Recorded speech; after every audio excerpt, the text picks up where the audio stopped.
What a million filaments! The peanut crunching crowd shoves into sea. Them unwrap me hand and foot, the big striptease. What a million filaments! The million filaments here is indicative of the speaker being in the spotlight, all lit up like a million filaments. After coming back from the dead, the speaker could see the people, the crowd, watching her as if she is an object put outside for display. The people gather to watch this fragmented spectacle, all lit up like a million light bulbs, here referred to as the filaments. The peanut crunching crowd shoves into sea.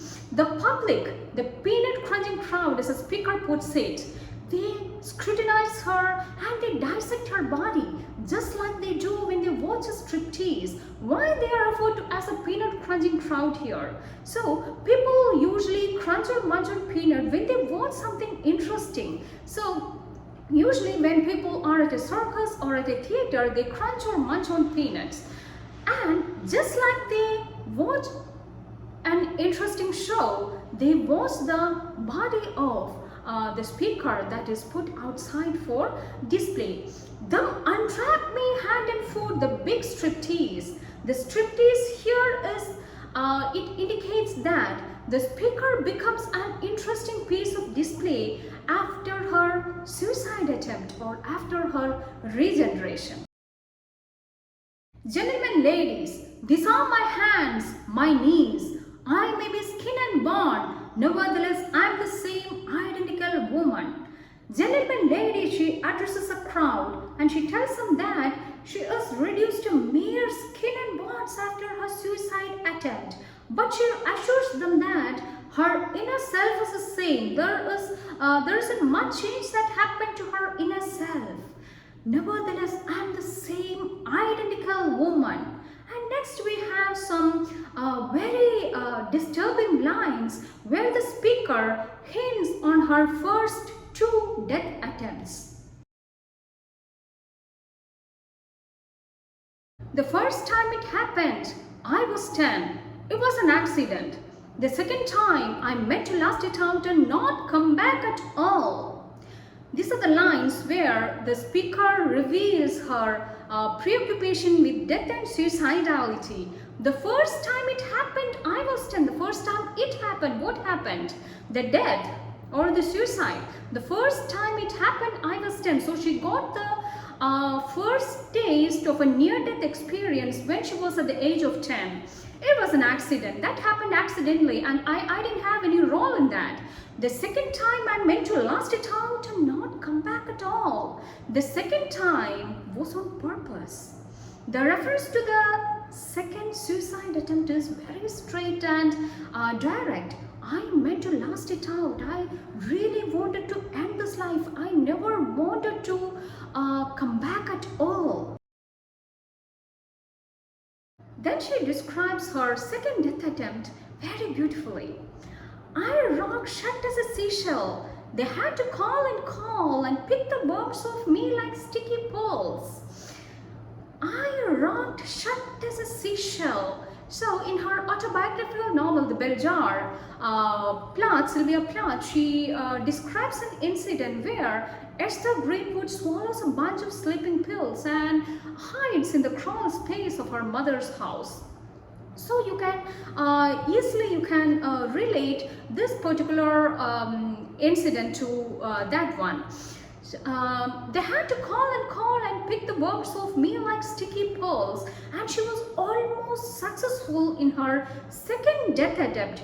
The worms had already started to feed on her nearly dead body. So the rescuers who came to rescue her, they had to pick the worms that had started to feed on her. They had to pick the worms just like they do when they extract pearls from inside a dead oyster. Dying is an art like anything else, and I do it exceptionally well. Just like any other art forms, dying is also an art, and I'm really good at it. And even though superficially it might feel that the speaker is really good at dying, the real question is she really good at it? And as a poem progresses, we can understand that she in fact is good at something else, that is rebirth. It is only when we understand this very fact that we realize why the peanut crunching crowd are amazed by her, why they gather to have a glance at her. And it is usually it is not death that evokes the attention or curiosity of the people. It is the rebirth. And here it is the exceptional ability of the speaker to come back from the dead that attracts the attention of the peanut crunching crowd. The crowd crunching on peanuts is there to not to watch the dead body of a random woman. They're there to watch a woman who is reborn, who has exceptional ability to come back from the dead. And contrary to her claim that she is really good at dying, we here understand that she is really good at rebirth. Or we can put it this way, she is really good at dying that she gets reborn every time she tries it. I do it so it feels like hell. I do it so it feels real. I guess you should say I have a call. So these are the lines that I find to be the most disturbing lines. It is so disturbing when the speaker says that she has to kill herself in order to experience something real in her life. And we have to understand that the numbness experienced by the people with depression is and it's so hard that it doesn't allow them to feel anything in real life, like the normal joys, the normal excitement, sorrow, etc. And that's why she says, I do it so it feels real. So I have to take my own life. I have to go to that extreme to feel something in real life. And dying is her calling, she says. I guess you should say I have a call, she says. And even though she claims that dying is her calling, the poem shows us something else. It is not dying that is her calling. It is in fact rebirth that is her calling. It is easy enough to do it in a cell. It is easy enough to do and stay put. It's a theatrical comeback in the broad day to the same places, same face, the same rude amused shout, a miracle that knocks me out. It's an easy thing to take away one's own life. It is easy to do it in a cell. So it's an easy thing to commit suicide and lock or shut oneself up in a closed space away from the attention of all the other people. But what is the hardest part? The hardest part is the theatrical experience that you have to go through after your rebirth. So after you're saved from the suicide, where you become an object of gaze displayed on a broad daylight when people gather to have a glance at you, your body. That is the hardest part. That knocks me out, she says. That is the part where I am knocked out.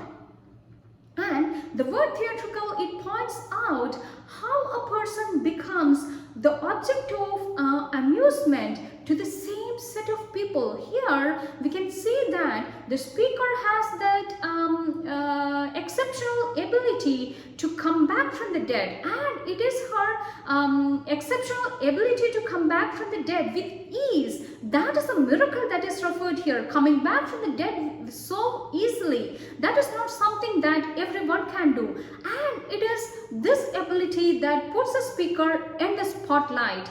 And what knocks her out every time is that every time she performs this miracle, she becomes an object of attention. And it is the scrutinizing and the dissection that she has to go through every time she comes back from the dead. And it is this experience that knocks her out.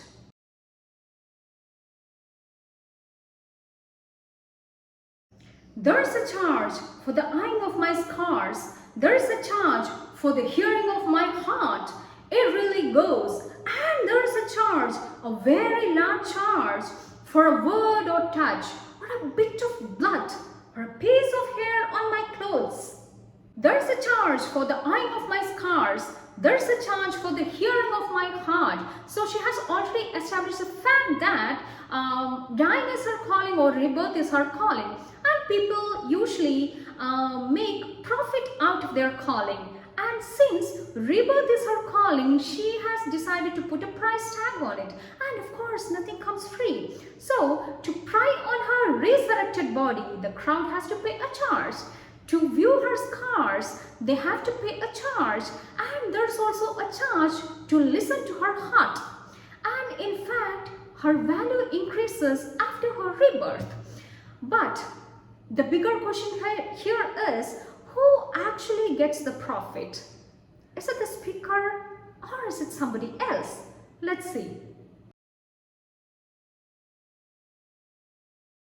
So, hey doctor, hey enemy, I'm your opus, I'm your valuable, the pure gold baby that melts into a shriek. Hey doctor, hey enemy. Hey is a German word that means Mr. So both in Lady Lazarus and in Daddy, we can see Sylvia Plath assuming a Jewish identity, and this is very much evident in the poem Daddy. In Daddy she says, an engine chuffing me off like a Jew to Dachau, Auschwitz, Belsen. I began to talk like a Jew. I think I may well be a Jew. Hey doctor, hey enemy. And again, this clarifies the assumption that she is a Jewish victim of the Nazis. And here we get hints on how her enemies are making a profit out of her rebirth. I'm your opus, I'm your valuable, the pure gold baby that melts into a shriek. I turn and burn. Do not think I underestimate your great concerns.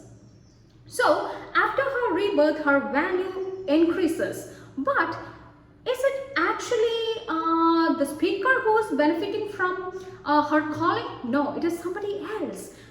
Opus is a Latin word that means a work of art. It means that her value in fact increases, or she becomes so worthy that somebody else is benefiting from her. Somebody else or her enemies is actually benefiting from her rebirth. And at this point, we can relate it to the saddest thing that happened to her life, that Ted Hughes actually was the editor of this poem along with many other poems. And it is Ted Hughes who actually profited from the posthumous publication of this poem in 1965.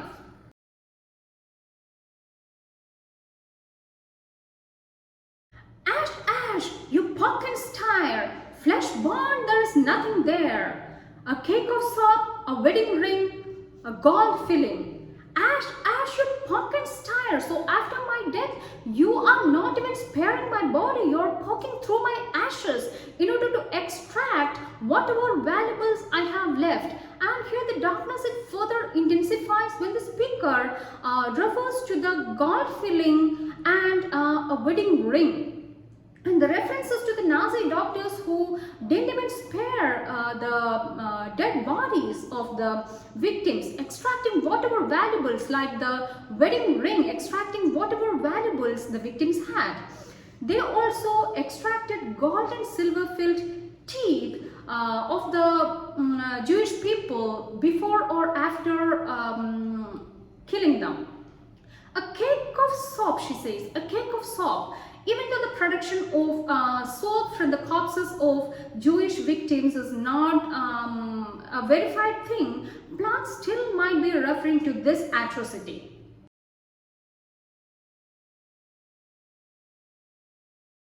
Hey God, hey Lucifer, beware, beware, out of the ash I rise with my red hair, and I eat men like air. Hey God, hey Lucifer, beware, beware, be careful. So here we get a powerful image of an empowered woman with an ultimate prophecy that one day she will rise from the ashes and will devote hair. The picture we get here is that of a very determined woman rising from the ashes of her past.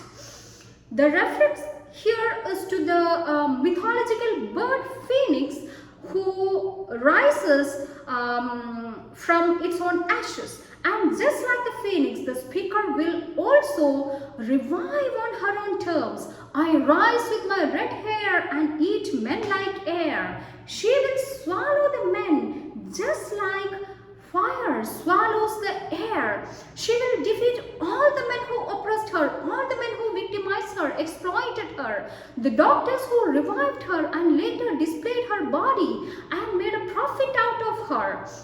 So, from a person who is exploited, from a person who was victimized and oppressed, she turns into an independent woman who is so fierce and fiery, so ready to declare a war with her enemies. And even though her desire was actually to burn herself to a point where nothing of her remains, what happens actually is that death enables her rebirth. She rises from her own ashes. So the poem, we can say it ends on a very optimistic note, clearly showing the speaker rising from her own ashes, a true phoenix.